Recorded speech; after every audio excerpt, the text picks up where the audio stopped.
حضرت داؤد علیہ السلام کے بارے میں اللہ تعالیٰ نے فرمایا ہے، یاد کرو داؤد کو جو نہایت ہی قوت اور طاقت والے تھے، ان کی حکومت بھی مستحکم تھی۔ اللہ تعالیٰ نے داؤد کو زمین پر خلیفہ بنایا تھا اور حکم دیا تھا کہ اگر لوگ آپ کے پاس کوئی معاملہ لے کر آئیں تو انصاف کے ساتھ انصاف کر۔ ان کی سلطنت میں مظلوموں کو انصاف ملتا تھا، ظالموں کو سزا دی جاتی تھی۔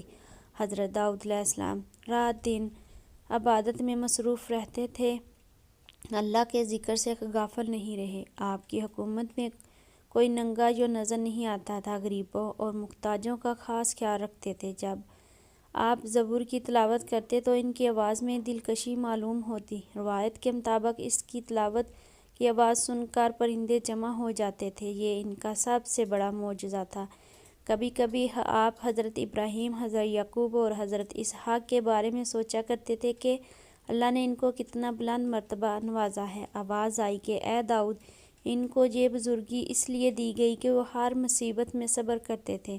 تو حضرت داؤد نے کہا، میں بھی مصیبت میں صبر کروں گا تاکہ اللہ کا محبوب بندہ کہلاؤں۔ اللہ تعالیٰ نے حضرت داؤد علیہ السلام کو یہ معجزہ عطا کیا تھا کہ جب لوہے کو پکڑتے تو وہ نرم ہو جاتا، اس سے آپ زر تیار کرتے اور اسے بنا کر فروخت کرتے۔ شاہی خزانے سے پیسے لینے کی بجائے آپ اپنی محنت سے روزی کماتے تھے۔ حضرت داؤد علیہ السلام کی بنائی ہوئی زریں لوگ شوق سے خریدا کرتے تھے اور دشمن پر فتح حاصل کرتے تھے۔